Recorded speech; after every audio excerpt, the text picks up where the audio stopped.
Jalen Hurts getting ready for his first full season as the starting quarterback in Philadelphia. He's going to join us live at 8 a.m. to talk about that and more. Another quarterback, Aaron Rodgers, fresh off his third MVP. Is he the QB with the most to prove this season? We got a list for you. And up in New England, how far can Mac Jones and the Patriots go this season? Good Tuesday morning, everyone. Welcome to First Things First. Jenna Wolfe and Nick and Broussard and Kevin Wilds. And Kevin Wilds, how about this? Patriots to the playoffs. Are we locking that in right now? Should we lock it in? Oh, and I'm locking it in to the point, Jenna, where I sold my entire set so I could buy some playoff tickets. They just went on sale. So my set is gone, but I'm going to the playoffs. That's all we care about. It is all we care about. Oh, we've got a fun show for you today, and we are going to start this morning out in L.A. talking Rams of all teams. The preseason hype for this team might just be at an all-time high. It has been building up since they traded for Matt Stafford this offseason, and now Peter King, the latest to hop on board, predicting yesterday the Rams will win the Super Bowl. Let me say it again, Rams, Super Bowl. And that they already have a good team, but that Stafford puts them over the top. He said, quote, Sean McVay's been waiting for a guy who can execute everything he wants to call. Take that, Goff. King also has Stafford taking home regular season MVP honors. Check this out. Stafford is the leader in yards per game among quarterbacks without a playoff win. So maybe he is due and overdue. Look at that. Look where Stafford lines up. You like that company. Nick, you buying all this L.A. Rams hype? So here's the problem, Jenna. I think the Rams are going to be quite good. They were quite good last year. I do think McVay's very smart. Aaron Donald is the best defensive player in football. Jalen Ramsey arguably is the second best defensive player in football. And so I do think the Rams are going to be good. But the Super Bowl, and it wasn't just the Super Bowl that Peter King predicted. He also said, hey, Matt Stafford, gonna win MVP. And then he took it a step further. He was like, hey, with the 17th game, Stafford might throw for 6,000 yards, which is really interesting because once in his career, he threw for 5,000 in a 16-game season. So I guess in game 17, Stafford's going to go for the cool 1K to push it over the top. Like, everyone calm down a beat. I understand. And the other thing, because I get that McVay is excited to have Stafford as opposed to old tiny hands. I understand that. But the other part of Peter King and everyone else's commentary on this is, and Stafford is so lucky to get out of the hell that is Detroit. Matt Stafford was in Detroit when they had Jim Caldwell. Jim Caldwell was there for 4 years. And Jim Caldwell, by the way, won Super Bowl, assistant coach with Indy, coached Indy to a 14-2 season as a head coach. Ran Baltimore's offense when Joe Flacco looked like Joe Montana for a month. So Jim Caldwell, not exactly an offensive slouch. Did he have weapons? Well, he had Calvin Johnson and Golden Tate for 2 of those years together. He had Marvin Jones. He had weapons around him. And he squeezed out more than 9 wins once. So this just idea that Matt Stafford is the one, that list was perfect, Broussard, that full screen. It's like, oh, look at these other guys just totally screwed over by their teams because we just know that Carson Wentz, Jameis Winston, and Trent Green, and Derek Carr, a who's who of who gives a damn. Like, Stafford's a good player, but league MVP, 6,000 yards, gonna win the Super Bowl.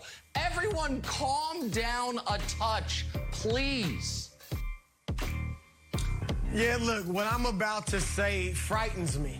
I tend to agree with Nick. He agrees. I like the Rams, too. We saw yesterday. I picked them to win the toughest division in football right now, the NFC West. Yeah. And I think they are a very good team. The defense, as Nick said, should be top 5. They probably won't be number 1 again. That just rarely happens. but they certainly will be in the top 5. McVay is a great coach. We all know that. They've got wide receivers for Stafford to throw to. They've got essentially it all. All right, but I think too much is being put on Matthew Stafford. This is a guy that has made 1 Pro Bowl. This is a guy who in 12 years in the league has never won a playoff game. And again, Nick's right. Everybody blames it on Detroit. All right, but in 2014, when they lost to Dallas in the first round of the playoffs, they had a top 5 defense, and Stafford didn't get it done. In 2016, they only put up 6 points against a pretty good Seattle team that lost in the next round, and they lost that game. Detroit lost to them in the first round. So to think that Stafford is going to go from never having won a playoff game to winning or reaching the Super Bowl over the likes of Tom Brady, Aaron Rodgers, Russell Wilson, that's ambitious. That's ambitious. I get it. The arm talent is great. The numbers, I'm going to give the numbers a little more credence than Nick. 1 5,000-yard season, 7 years of 4,000 yards or more. His TD to interception ratio is pretty good, not bad. I mean, the numbers are there. The talent is there. But is he ready in year 1 with all this pressure wilds to take this team to the Super Bowl when he's never tasted victory in the postseason? I think not. Okay, so while I would love to pile on with the Stafford slander, since when he left Detroit, he said, I will go anywhere besides New England. He really got in my craw. I'm going to say something. Matthew Stafford doesn't have to beat Russell Wilson or Aaron Rodgers or Tom Brady. That's Aaron Donald's job. And Aaron Donald is a little bit like Mike Tyson of the NFL, Nick, where everybody's got a plan until they get punched in the face. And we know that Aaron Donald can single-handedly give the Rams a punching chance no matter who they go against. And we've seen it in the biggest games. In the Super Bowl, we saw Patrick Mahomes run for a marathon. He's getting chased around. We saw Brady's undefeated team get chased around by the Giants. We saw Von Miller single-handedly win that game for the Broncos. So I think as long as Aaron Donald, they were second in sacks last year, as long as Aaron Donald is on the field, whatever great offense they run up against, Aaron Donald can neutralize that. And Stafford just has to be good enough. Just has to be good enough. Goff, they had a good year last year, and Goff was so bad they got rid of him. So as long as Aaron Donald is good enough, I buy the Rams hype. So, listen, and which is why I can't go total heel, the Rams are going to stink, because I don't think they're going to stink. I think they'll be good for a lot of the reasons you mentioned, and because I do think McVay is a borderline offensive genius, and I like their team. Now, it's early in the year, and unlike the Ravens, fortunately for them, they haven't been stricken by the injury bug already, but they are one of a handful of teams that particularly cannot suffer any major injuries because the way they built their roster, they have no good, cheap players. How do you get good, cheap players? First-round picks. They don't use first-round picks on actual draft picks. They use them to acquire expensive, excellent players. So they're one of those teams that has a really good top 10 players on their roster and then no real middle class. And they're leaning on a 40-year-old left tackle, which does concern me a bit. But one last point on this, Broussard. You know who's not buying the Rams hype? And this is always, whenever I'm like, man, my opinion sure seems out of the mainstream of the media. You know who I like to go to see if they agree with me? It makes me feel warm and fuzzy inside. My bookmaker friends in Vegas. Because the whole world is like, oh, my God, Stafford's amazing. Goff's terrible. The Lions last year with Stafford won 5 games. You know what my friends in Vegas say their projected win total is this year? 5 games. And then the Rams won. Okay, well, then what about this effect? The Rams last year won 10 games with Goff. Oh, well, now they have Stafford. What are they going to win? You know what my friends in Vegas say they're going to win? With the added game, by the way, 10.5. So Vegas understands that maybe, just maybe, the Matt Stafford hype train left the station and is taking laps around Ford Field for some reason, but that it's a little overstated, I think. Yeah, like you said, I'm not going to kill this pick because I like the Rams a lot, all right? I do think some of this is that sometimes people are looking to pick someone other than Tom Brady and Tampa Bay because no team has repeated to win the Super Bowl since 2005. Tom Brady, by the way, with New England. But people are looking for someone else to pick. I think definitively Tampa Bay is the best team in the NFC, and Green Bay is second best. However, I do think in the playoffs, I think the Rams, I think the 49ers, and maybe even the Seahawks could beat Green Bay in the playoffs. So I do think the Rams could get to the NFC Championship. I just think the Super Bowl is a tad ambitious for Matt Stafford in his first time there with the Rams. But Wilds, you said Stafford just has to be good enough. You know who else was just good enough and got to the Super Bowl? Your guy, Jimmy Garoppolo. So anything is possible in that conference. I will just say that. Nope, not great. Definitely quite okay and very good. Great is a strong word. Time now for Drawing a Blank. We are talking the Baltimore Ravens this morning, dealing with a bunch of injuries already. Running backs J.K. Dobbins and Justice Hill both out for the year. Two of Lamar's top weapons out, wide receivers, Rashad Bateman and Miles Boykin. They're starting the season on IR. With all the injuries, Baltimore worked out free agent running back Lev Bell and Devontae Freeman yesterday. So Chris Broussard, the Ravens working out L. Bell and Devontae Freeman, is blank. It is Lotto, Jenna, L-O-T-T-O. And stick with me, America. Lotto is the name of the opening track on Le'Veon Bell's very, very slept-on hip-hop album, Life is a Gamble, in 2018. There it is. Let's go. I mean, that might be Le'Veon's next career. But the opening song was Lotto. And like most people that play the lottery, this was a gamble, all right? And it won't pay off. This is not likely to pay off. I hate to say it, I think Le'Veon is done as a productive running back in the NFL. And Devontae Freeman, let me not forget him. It has been since, neither of them has been productive since 2017. All right, and for Le'Veon, he has not averaged more than 4 yards a carry. Not 4.1, 4.2, 4.3, none of that since 2016, all right? And then he goes to Kansas City last year, has a chance. I mean, I thought he was going to actually play pretty well there. He didn't, and then he rips Andy Reid over the summer, saying he'd never want to play for Andy Reid again. So I just think Le'Veon is not, he took a lot of punishment his first 5 years in the league in Pittsburgh, a lot of carries, a lot of catches. He was great, but he's not the same running back. So this just shows how desperate, Nick, the Ravens actually are with their injuries in the backfield. Before I give my take on this, because of that full screen, I have to do an impromptu list real quick. Best athlete rappers of the modern era.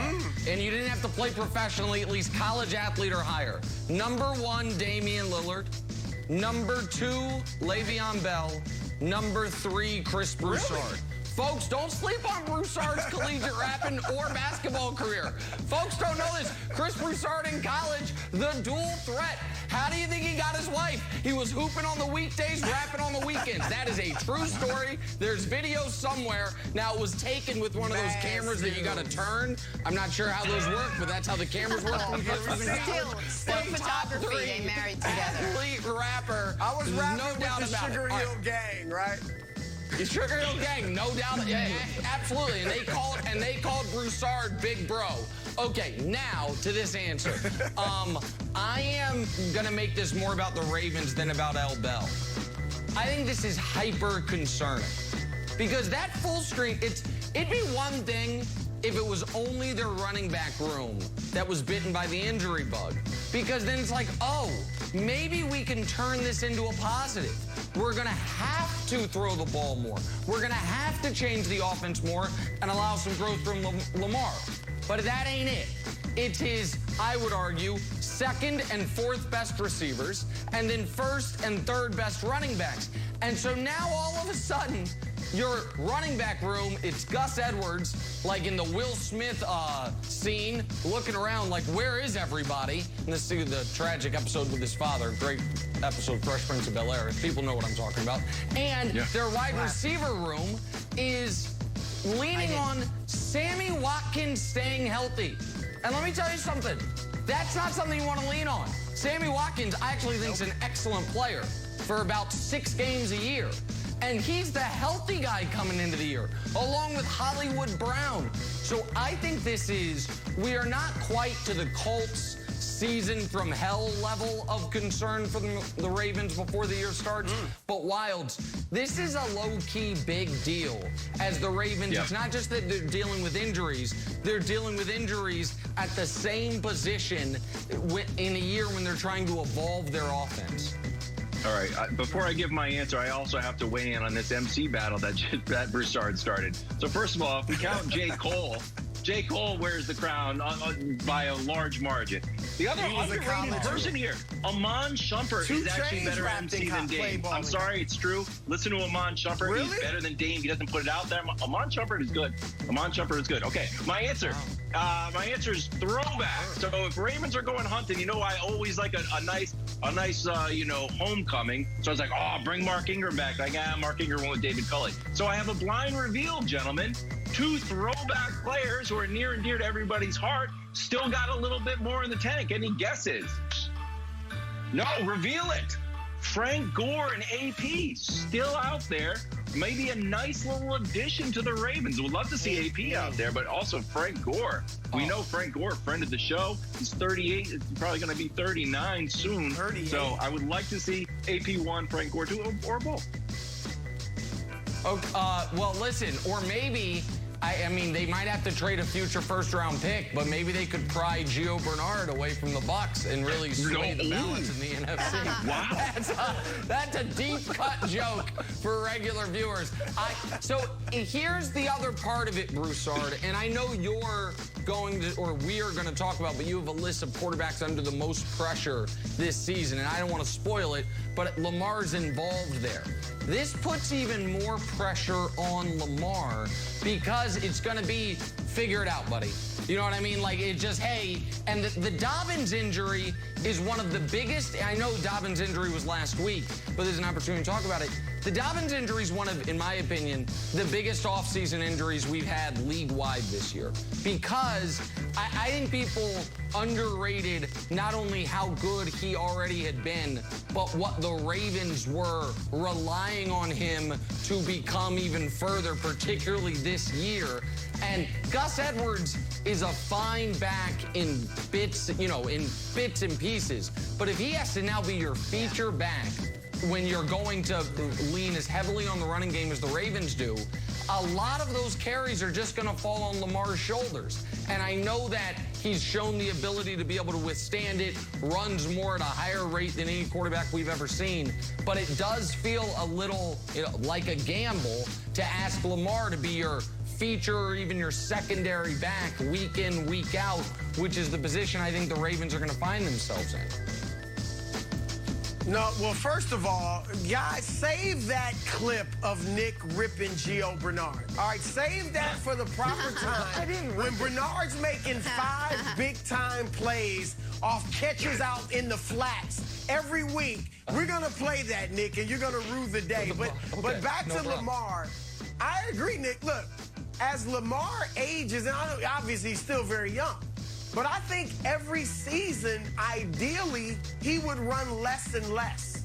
Okay, we've talked about Cam Newton for the past week, and Cam is twice as big as Lamar. And all of the running and all of the hits he's taken, you see the toll it took on his body. There are only so many hits a running back can take, and Lamar's been great at avoiding them thus far. But over time, they're going to start catching him a little bit more and more. So I agree. They need that running game. He's been the primary reason it's been so great. But he's also been complemented by a very good running back, Mark Ingram, for instance. So they're going to need somebody. And maybe, like you said, Gus can pick up the slack. He's going to have to, and he's going to have to stay healthy, too.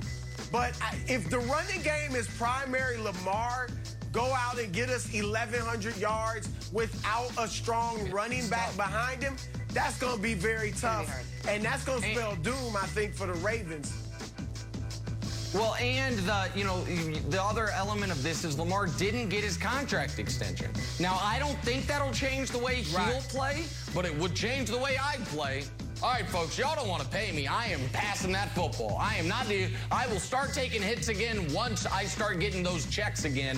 And the Ravens are kind of making him sing for his supper a bit.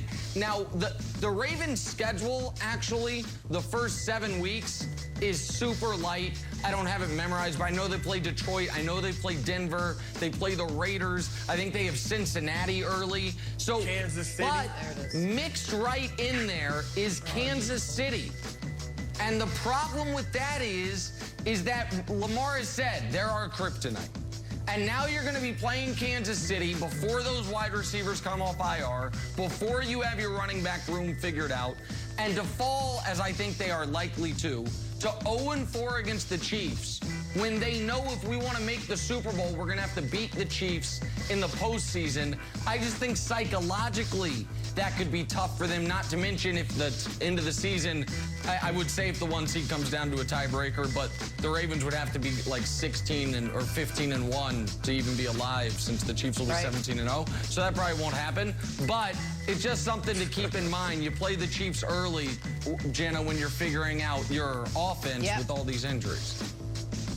It all kicks off Monday night against the Raiders. Time for my list of older athletic rappers. Oh, we're going to break. I'll do mine after.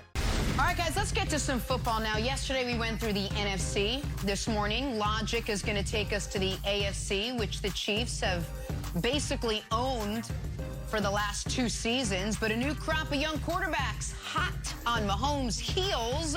Nick, take us through your AFC playoff picks for this season.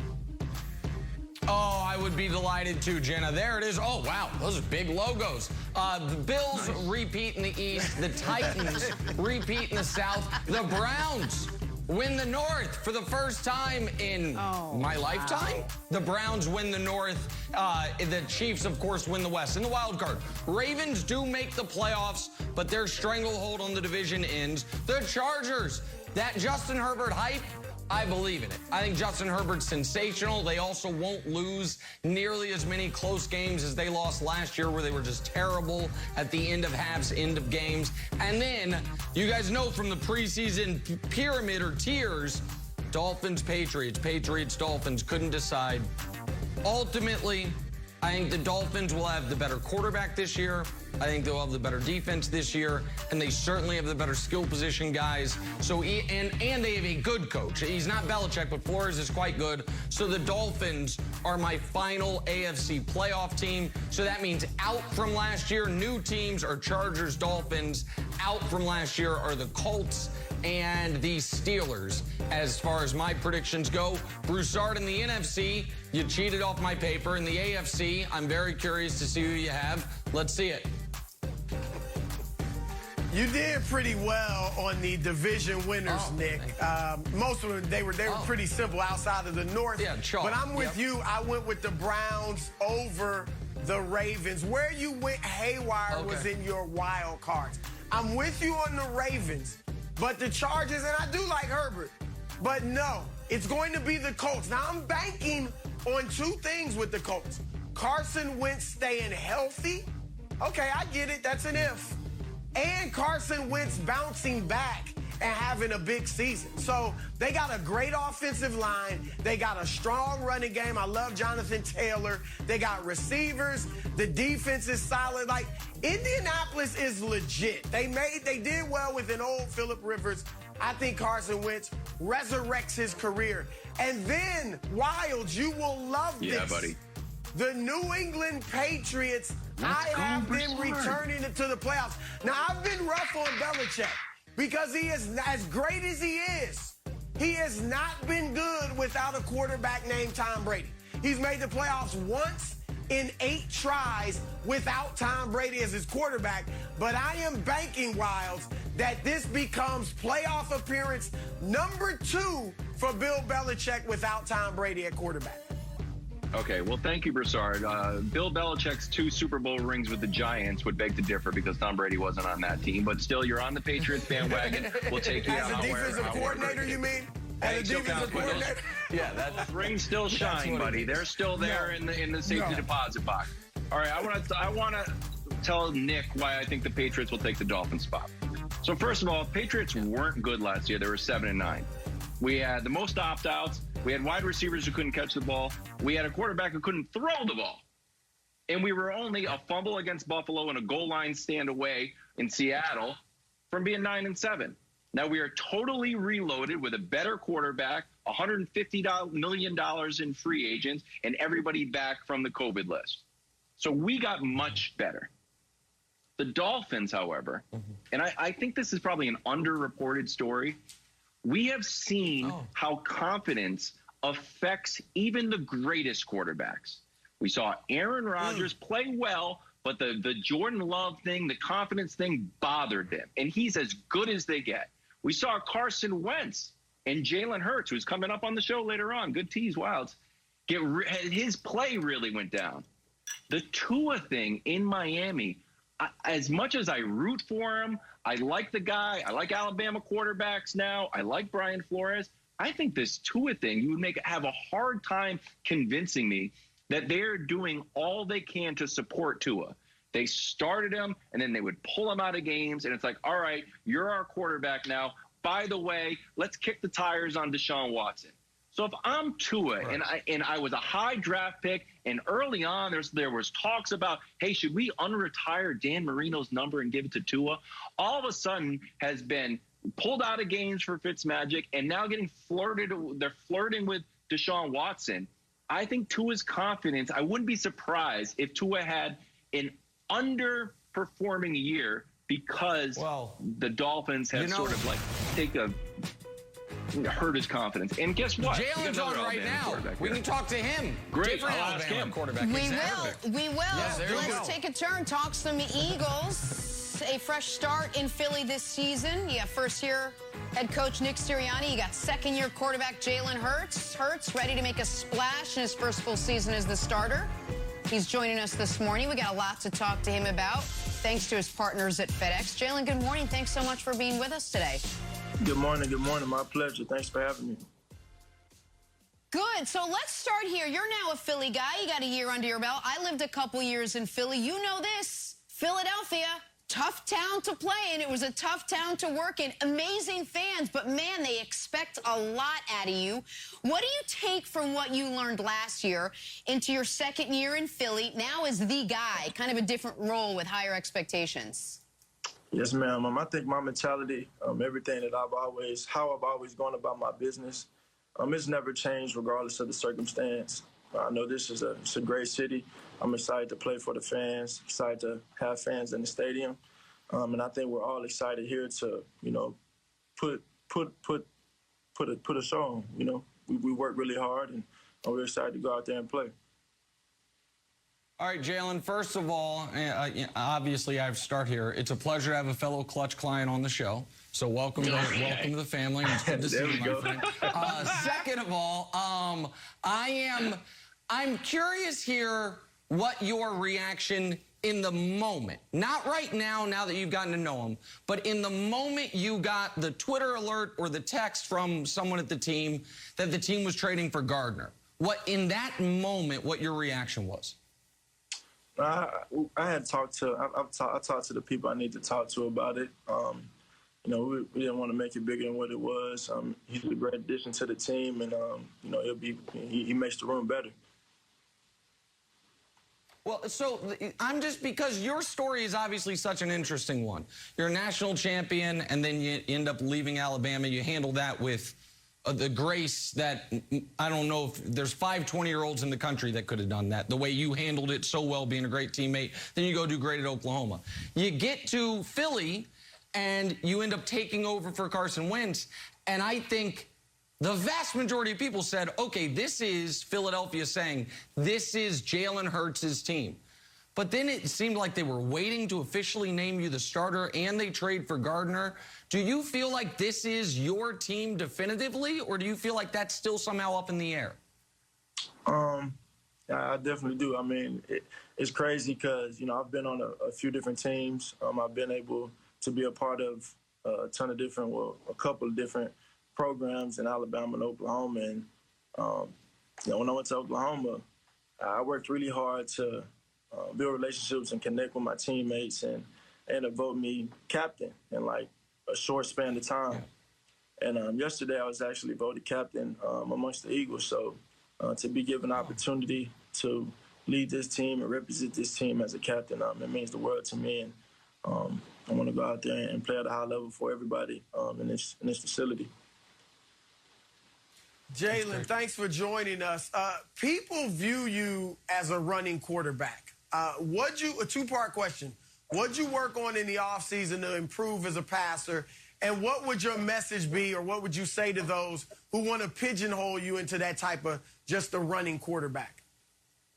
Yes, sir. I never let anyone put me in a box, and I never put a ceiling on my game and what I can do. So obviously put a lot of hard work in this offseason and spent a lot of time with Coach upstairs, getting the system down and picking his brain and getting on the same page as him. So we just want to go out there, execute whatever it is, execute at a high level. All right, Jalen, I want to mention this year here on behalf of the FedEx Air and Ground NFL Awards. You just launched a new video to kick off this season's awards that people can check out at NFL.com/FedEx.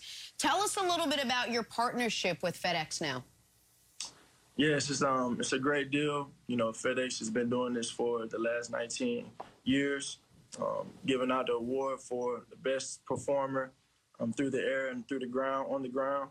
So I'm thankful to be a part of it, kind of representing the new age quarterback that can, you know, do it through the air and with their legs. So it's fun. They're also doing great things with HBCUs and donate to them weekly, $4,000 weekly. So that's a great thing too, a service. It's a great service. Jalen, it's great work. It's great what you're doing. We wish you all the best of luck this season. Have fun in Philly. I love it. I love the city. You're going to be great. We really appreciate your time this morning. Jalen Hurts, good. Jalen and the Eagles will open the season Sunday on Fox, taking on Matt Ryan and the Falcons. That'll be a fun one to watch, just part of our great Week 1 slate. Good luck again, Jalen. Thanks for joining us. Back here, first things first. So a few minutes ago, the guys were talking AFC playoff picks. Broussard and Wilds have Mac Jones and the Patriots. Yeah. Automatics to make the playoffs. No brainers, no doubts. Nick. Yeah. Slightly on a different page, not a believer. Why, Nick? Well, so the comparison most people are drawing is Patriots or Dolphins for that final playoff spot. They're both in the same division, and they happen to play each other Week 1. So I think you can make the strong case, even though the Patriots spent that money on Jonnu Smith and Hunter Henry, that the best tight end on those two teams is Gesicki, the Dolphins tight end. Certainly you can make the case the better receiving group, without a doubt. Will Fuller, when he comes back from suspension, Waddle, Devontae Parker, the Dolphins have the better receiving group. But I want to talk about the quarterbacks.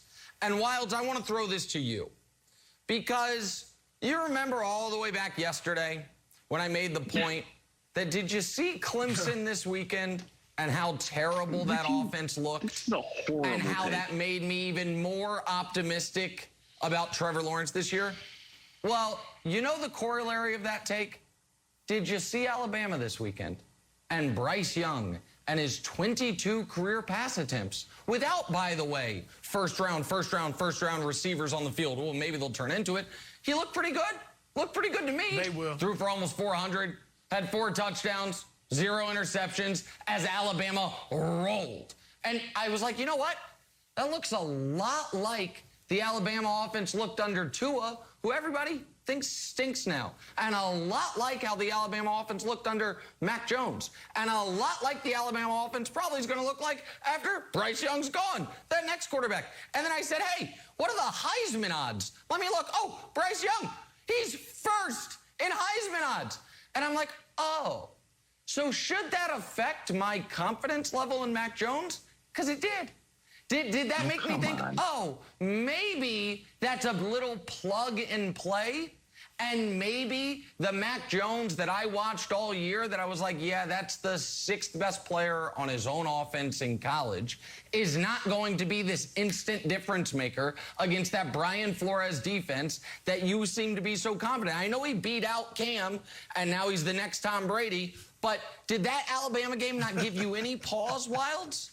Zero. Well, first of all, Mac Jones led all of college football when completion passes. He's going to be accurate. And if we want to just play it out, I'll play the game, then that means Tua is bad too. Let's play the game. If you're saying Mac Jones is overrated, that also means Tua is overrated. It also means Jalen Hurts is overrated. And you should have brought it up last segment, if that's what you want to say, that Alabama is all of a sudden this like system quarterback school. He had his own tight clock.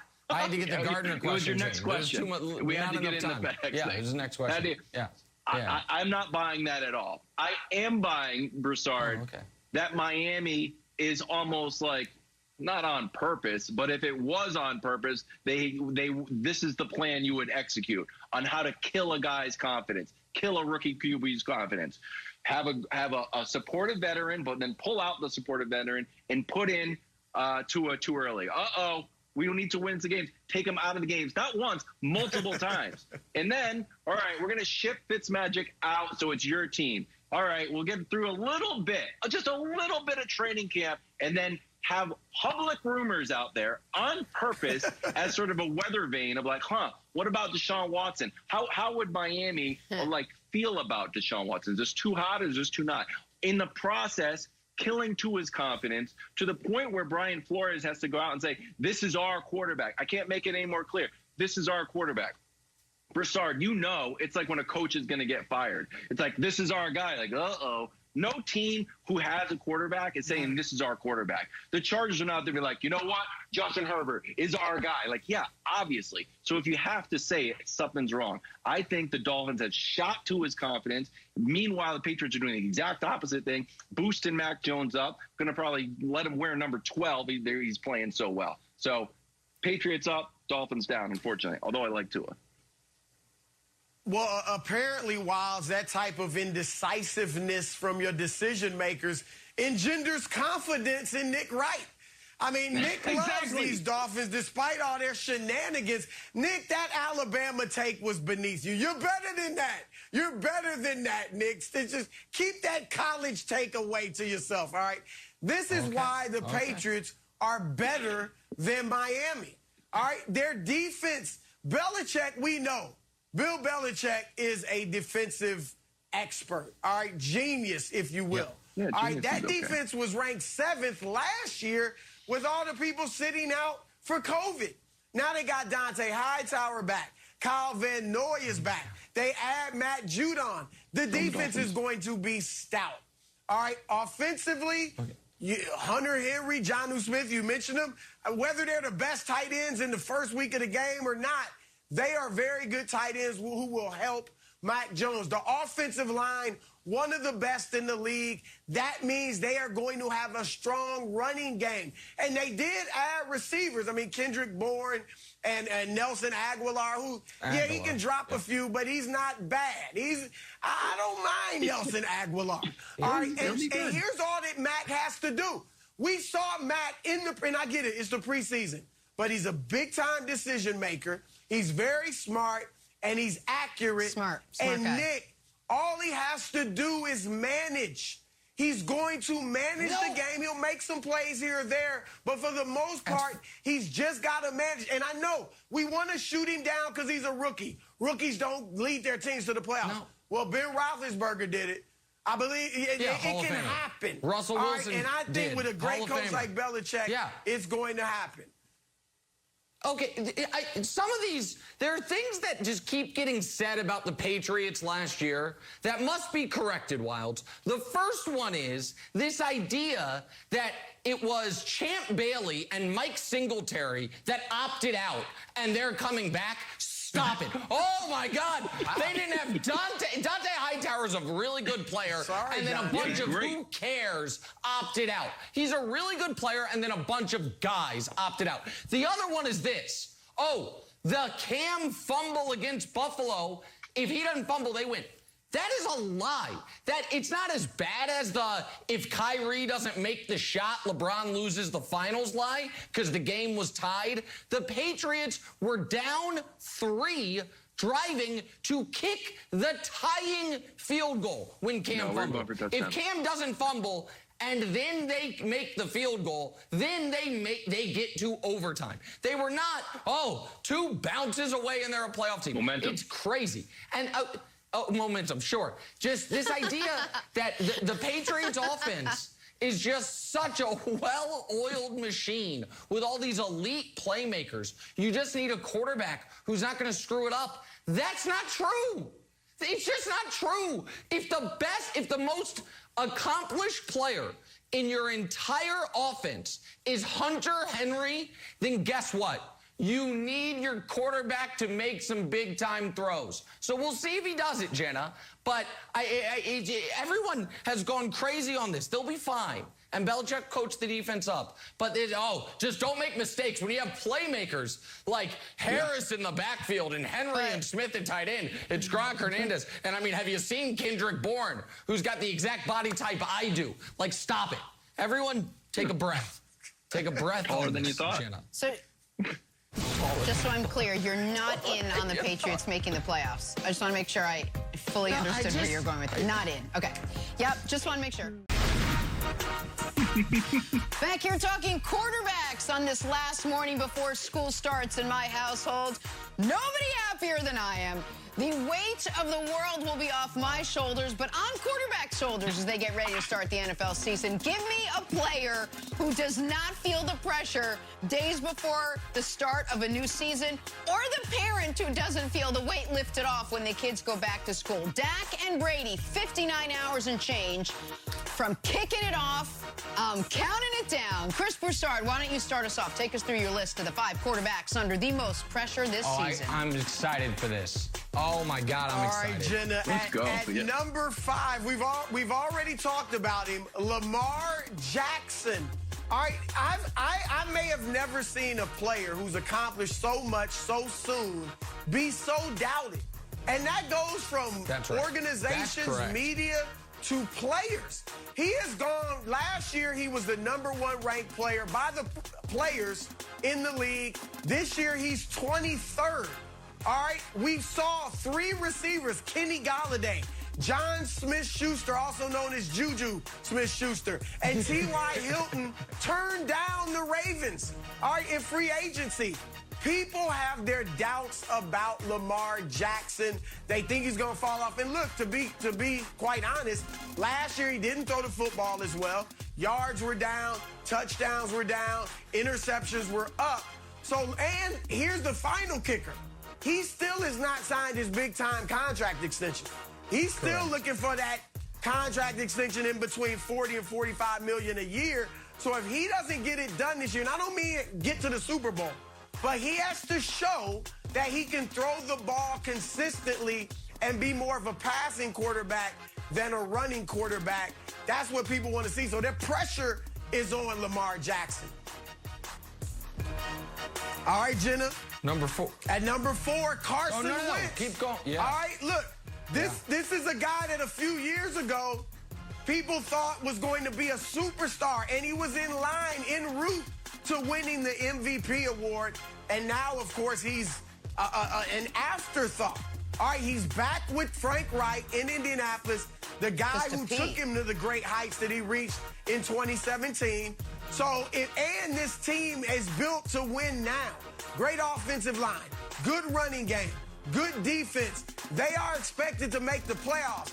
If Carson can't get them there, this could be he'll still be in the league, but this could be his last shot at really resurrecting his career. That's right. And oh, by the way, he's also got to stay healthy. He's been hurt essentially every year since high school. That's not an exaggeration. So he's got to show that he can stay healthy too.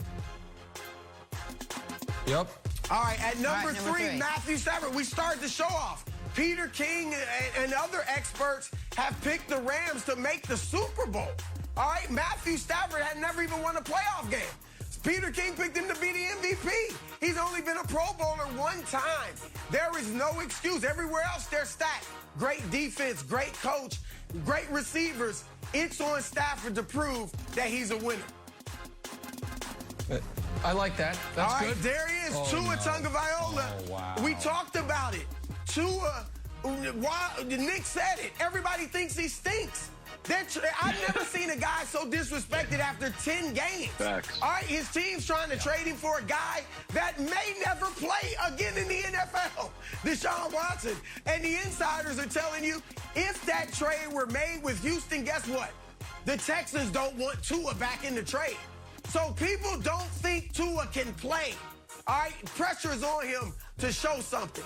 And at number one, who's number the one? most pressure is on the Cleveland Browns quarterback. Yes, Baker Mayfield. This is again, they are stacked everywhere. The defense can ball. The receivers are great. The running game is fantastic. The offensive line gets it done. It's on Baker. And Baker. Last year, when OBJ, Odell Beckham Jr., went out, I said, I think Baker will play better without OBJ because he won't have the pressure of getting him the ball. And he did. But OBJ is back.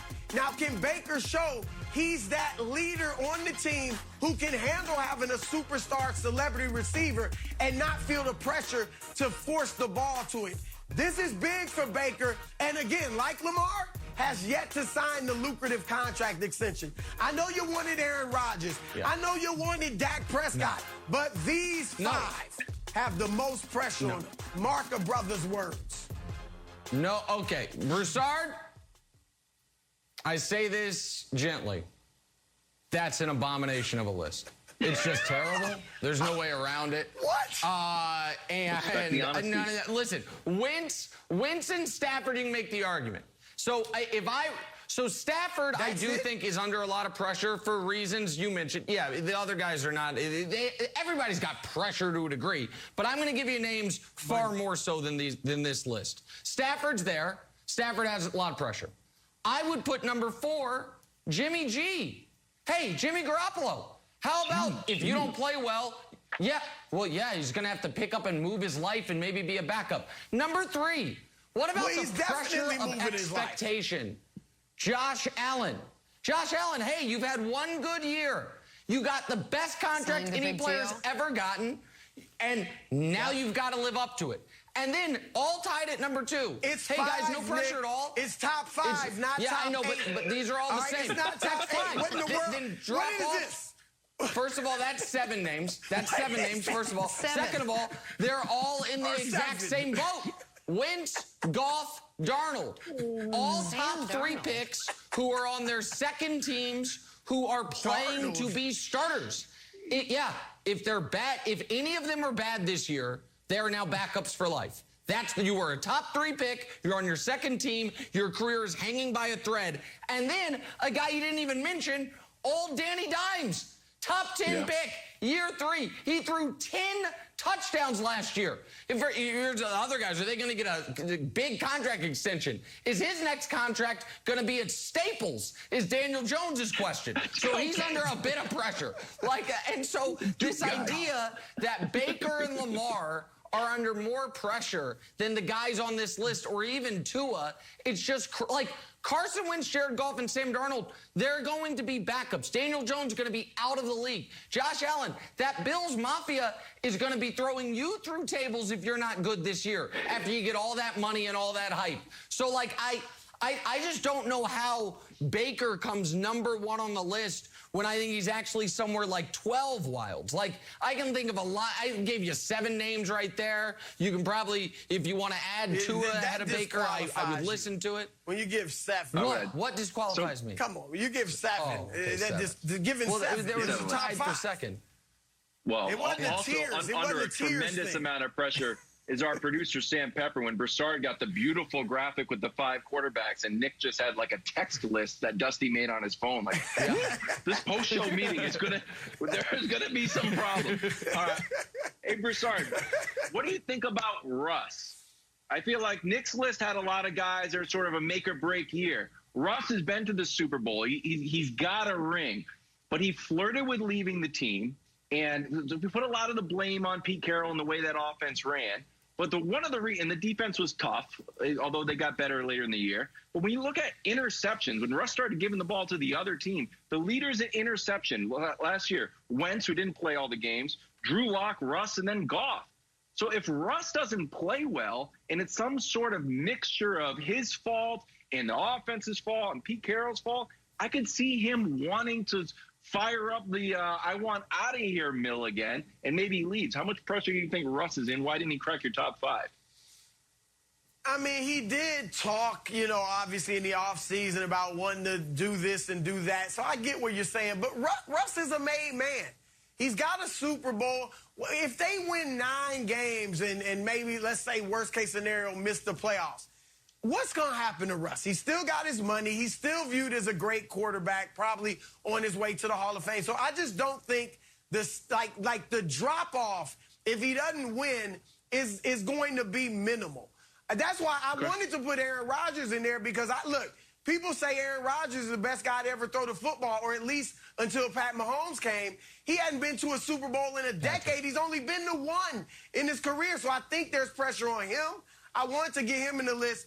And Dak you could throw in there as well. But Dak has built-in excuses. Coming off injury, his training camp has been disrupted. Yeah. The offensive line is already starting banged up, if you will, with Zach Martin and COVID. So I think, and he got paid. Nick, the problem with your list is America hadn't heard of most of the guys on your list. All right, so how much pressure is there on these guys? Nobody even knows about these. Daniel Jones, third picks in the draft. outside of North Carolina and New York, nobody's ever heard of Danny Dimes, all right? Okay, all right, that's fine. Let's forget Daniel Jones then. I want to talk about, instead of my number 1, your number 1, because Baker Mayfield. Don't worry about mine. Let's talk about Baker. Yeah. My question is, why is Baker under this immense pressure after he had a brilliant season? The Browns won double-digit games. He won a playoff game. He's been bad 1 year in his career, and it was when he had the least qualified coach in maybe professional sports history. So why is the almost not margin of error? Why is there no benefit of the doubt for Baker Mayfield? Won a Heisman, was number 1 pick of the draft. Why is it still like, you got to prove it to me again, Baker? I'm with you on Baker, but Nick, you know what they say. What creates pressure? Expectations. And people are saying Cleveland is the biggest threat to Kansas City. Cleveland's going to beat them. We got our coach Mangini. Cleveland's going to beat them on the opening game. And they're going to make the Super Bowl, some people are saying.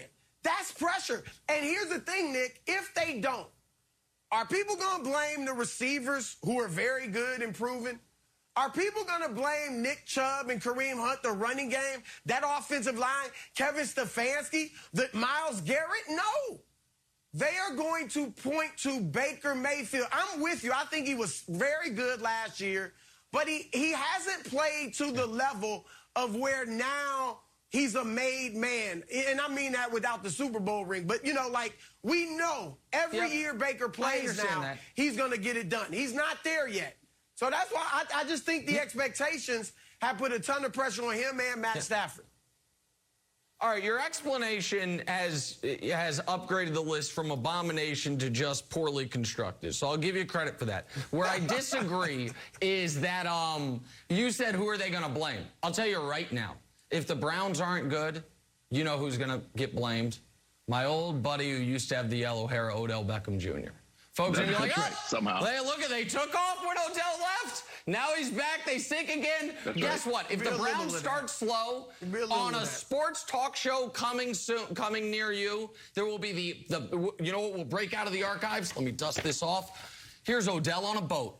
Is that a cigar in his hand? What's that? That's coming. I'm telling you right now. The Odell boat pictures are coming and the talk's coming if the Browns aren't good, Jenna.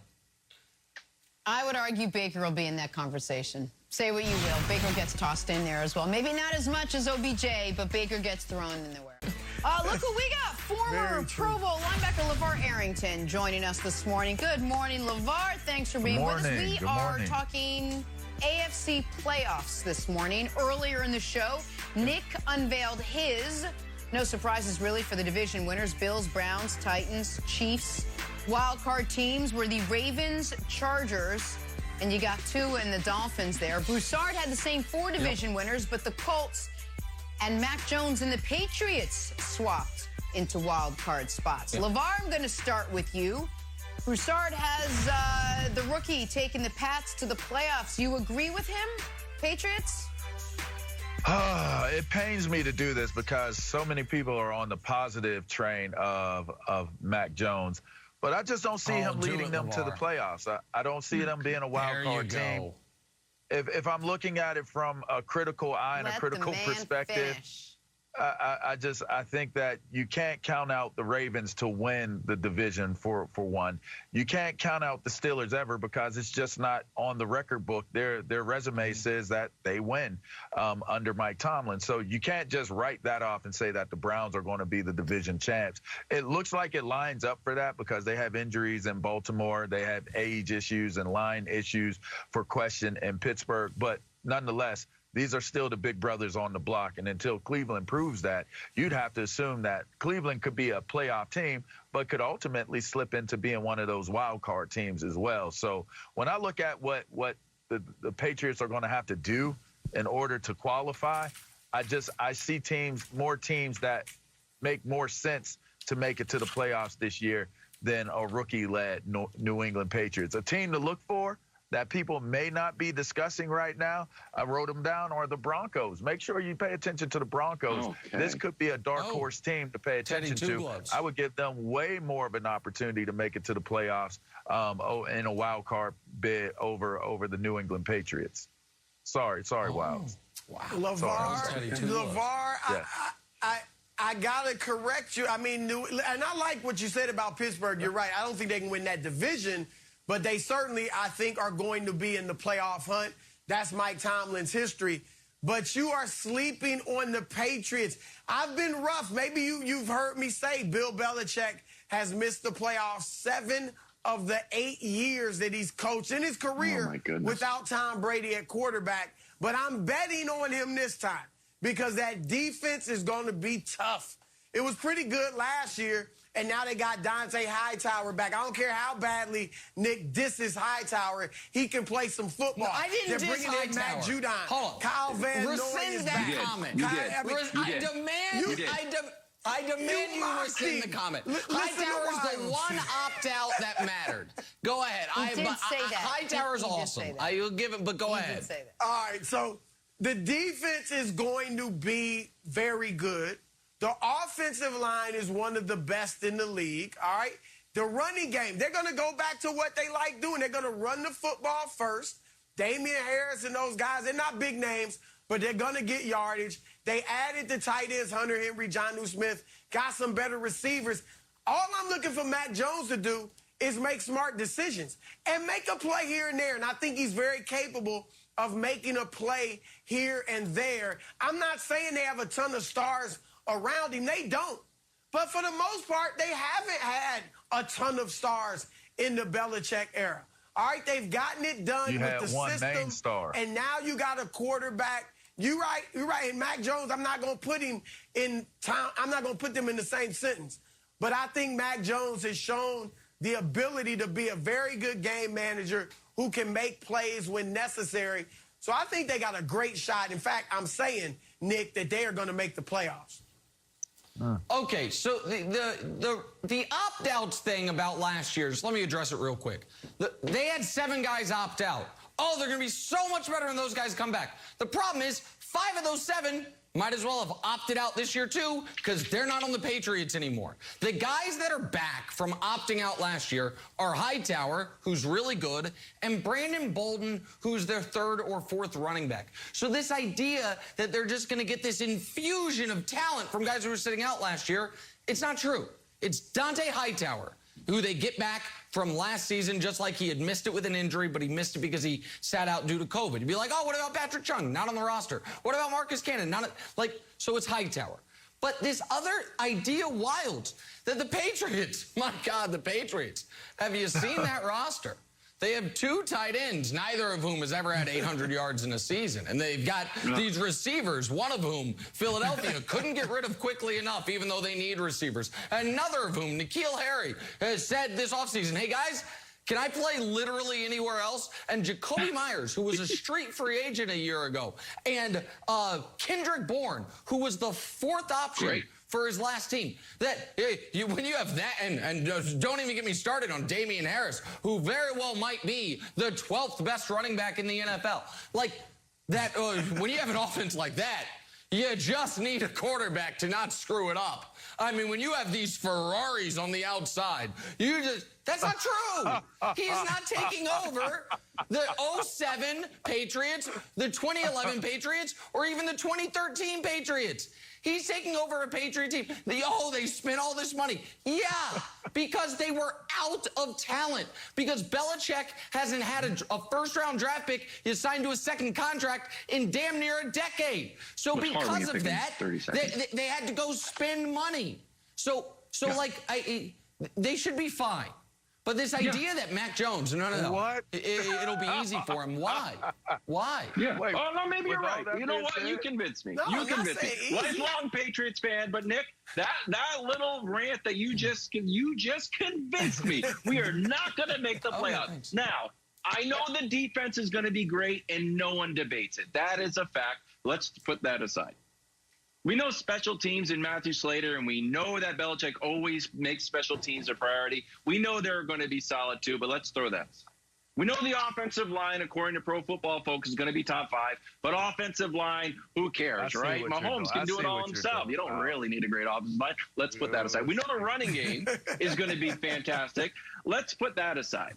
We know that we went 7-9 last year, and we're a fumble away from beating the Bills and a goal line stand away from being 9-7 if we beat the Seahawks. But let's put that away. And I know we had $150 million of new talent, including Kyle Van Noy that came back from the Dolphins, was still a Dolphins captain, but you got them going to the wild card. Maybe it all comes down to Belichick. Maybe Belichick doesn't have it anymore, Nick. I agree with you. Andy Reid wears the crown because let me count up his Super Bowl rings. Oh, okay, it's a short list. Maybe Andy Reid wears the crown and Belichick's washed. He's a washed king. That's right. It's just he should join the Lakers. Belichick is washed. He doesn't have it anymore, even though the Patriots will have a great special teams, great running game, great offensive line, and a great defense. Maybe it's just Mac Jones because Belichick doesn't have a history of going to the Super Bowl with a great defense and a young quarterback who averages under 200 yards a game. Maybe. There's so much sarcasm. I want to ask LaVar a question. Very strong, LaVar, very strong. I got a question for LaVar because Wild said something in the beginning there that is just conventional wisdom, but I want our defensive specialist's take on this. He said, obviously, the Patriots are going to have a great defense. Well, Stephon Gilmore's not going to be there for the beginning of the year. He's the Defensive Player of the Year a couple years ago. He's the best player on their defense by a mile. Are you convinced that the Patriots are going to have a great defense? Not a top 15 defense, but a top 5 defense? Because I'm not convinced of that, but I would take your expertise on it far stronger than mine. I think it's a long shot to say a top 5 defense. I think they may hit top 10 in some certain categories. I mean, Bill Belichick is a defensive-minded coach. So you got to take into consideration that their staple is always going to be a really good defense. That won't change this year. Top 5 top elite defense in the league. You mentioned Stephon Gilmore being out, guys aging in that secondary. You love the McCourties. But again, I think they can have a bounce back year. I just think that it's a tad bit, and I love the sarcasm that came from you, Wilds, as if this team should be looked at and viewed with a little bit more respect and reverence than what they are. And I wouldn't disagree with that, but I just think that when you look at the rest of the field, there are some teams that are more, in my opinion, more set up to be able to have success. I did not ride the train of the Miami Dolphins, by the way. I think that they have the potential to have a better season than the New England Patriots, but I'm not right. I could easily see that division only having its divisional winner be in the playoffs. It could be a one playoff division this year, just keeping that in mind, because I do think that the North will have 3 teams once again that has possibly more than single-digit wins. That's right. And that's interesting because the Steelers, LaVar's point was, Tomlin, he hasn't made the playoffs every single year, but he's never had a losing record. And we all just kind of, Broussard and I glossed them over as a playoff team. But Wilds, and I love you, buddy, but I do think you are going to have to start to, adapt to what might be the new normal. It's a new life. You said, the Patriots, they're going to have great special teams. Well, are they? Because their kicker, which is the most important part of your special teams, the only special teamer that can actually score points for you is a straight free agent too.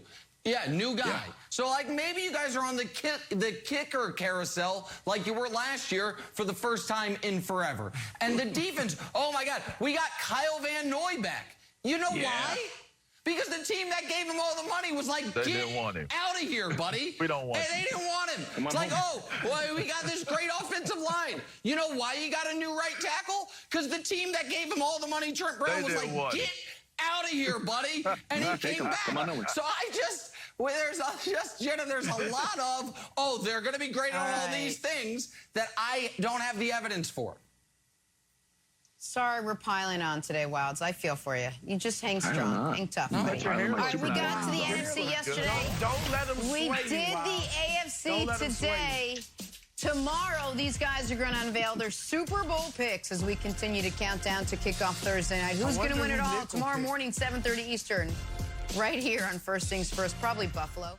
Time now for stories to start your morning, brought to you by Subway. We're talking quarterbacks this morning. Dak and Brady, 9 hours away from kicking it all off with the weight of the world on their shoulders. Give me a player who doesn't feel the pressure just days before the start of a new season. Chris Broussard, why don't you start us off? Take us through your list of the 5 quarterbacks under the most pressure this season. Jenna, this is the definitive list. I just want to let America know that no matter what counterfeits you see later in this segment, this is the real legitimate list. All right, at number 5, Lamar Jackson. I've never seen a guy who's accomplished so much so quickly be so disrespected. The players dropped him from best player in the league to 23rd best player in the league in the top 100 list. 3 wide receivers refused to go to take Baltimore's money this offseason and went elsewhere because they wanted somebody to throw him the ball. Lamar's got to show people that he can throw the football consistently and well. And remember, he has yet to sign his big-time contract extension, worth $40 to $45 million, so he's playing for money as well. At number 4, yes, that's right, Carson Wentz, all right? A couple years ago, people thought he was going, a few years ago, thought he'd be a superstar, all right? MVP, he was en route to winning that. Now he's back with Frank Wright, the guy who helped him get to that lofty status in 2017. And if he doesn't get it done now, he could, people are going to give up on him. It's just as simple as that. Yeah. All right, he's already got the big contract. They got a great team around him. They expect to make the playoffs. Oh, by the way, show that you can stay healthy, Carson, for an entire season. He's already been hurt, so the pressure's on. At number 3, Matthew Stafford. We started off the show talking about how the great Peter King and some other pundits are picking the Rams to make the play or get to the Super Bowl, and Matthew Stafford to win the MVP.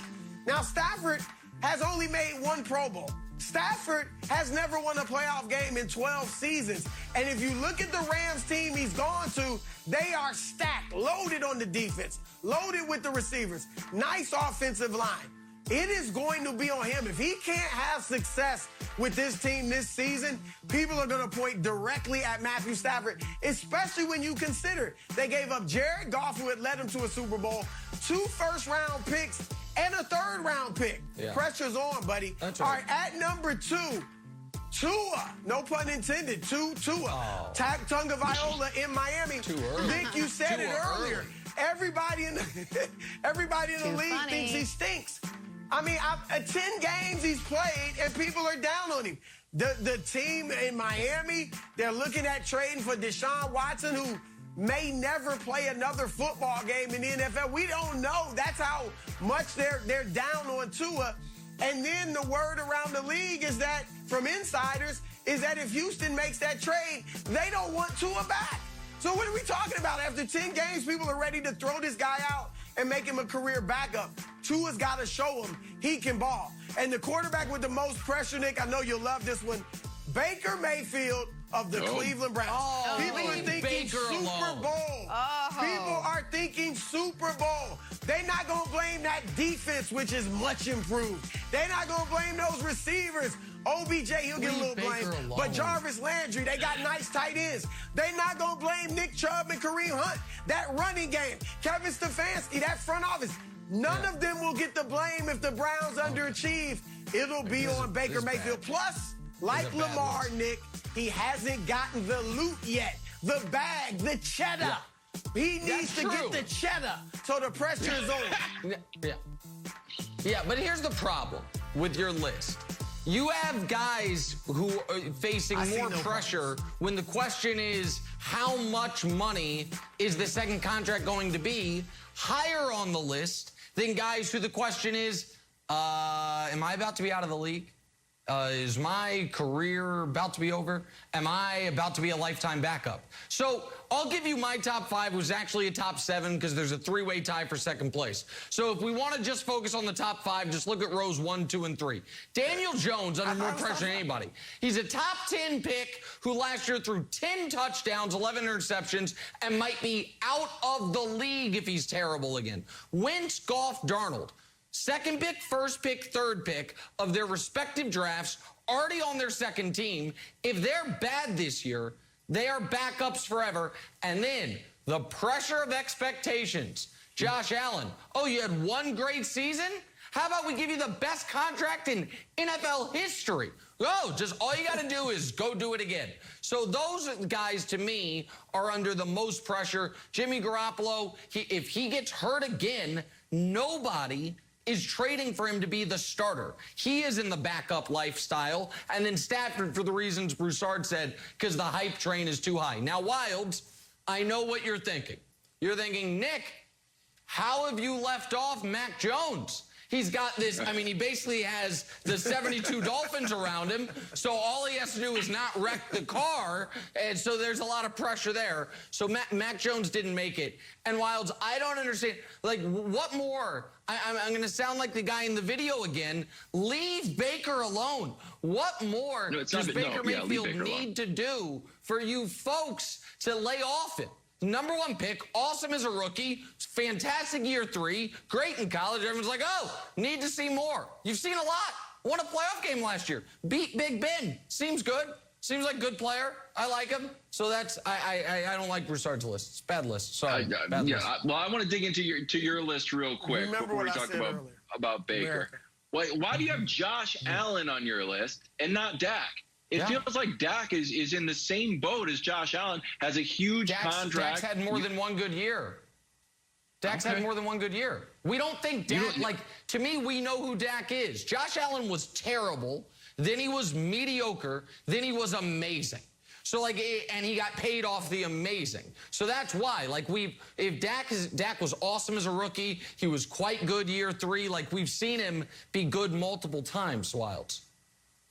Okay, I'll buy it. So then I'll dig in on Broussard. Broussard, don't you think that when it comes to the blame game, that the most of the blame, and Nick brought this up earlier, that Odell will somehow take some of the blame? That'll be like, you know what? Distraction in the locker room. Totally unfairly, mind you, but Odell will shoulder some of that blame just because he has been the unfortunate person that the media has had their eyes on because he wore a fancy watch in a game. Yeah. But here's the thing. Ultimately, and I agree, they will put some blame on Odell unfairly. But ultimately, that will look bad on Baker. Because Baker, I said it, when Odell got hurt last year, Baker's going to play better because he doesn't have the pressure anymore of looking for his boy, of getting the ball to his celebrity receiver, all right? If Odell comes back and you see Baker regress to doing that, it just tells you Baker can't lead.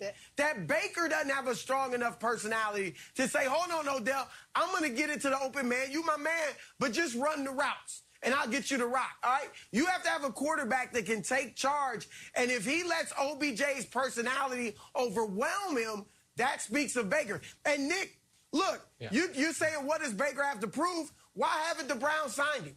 They're waiting to see. They're waiting to see what he does. Why haven't they signed him? It's only going to cost them more money. It's going to cost them more money in the future. You know that. That part's true. No, that part's true. But the answer as to why Baker would be on this list, much less number one on this list, it's the fault of one man. And Jenna, he's going to be talking here in 2 hours and 31 minutes. It is the Colin Cowherd effect of the America just waiting for the knives to sharpen on Baker. That's the answer, Jenna.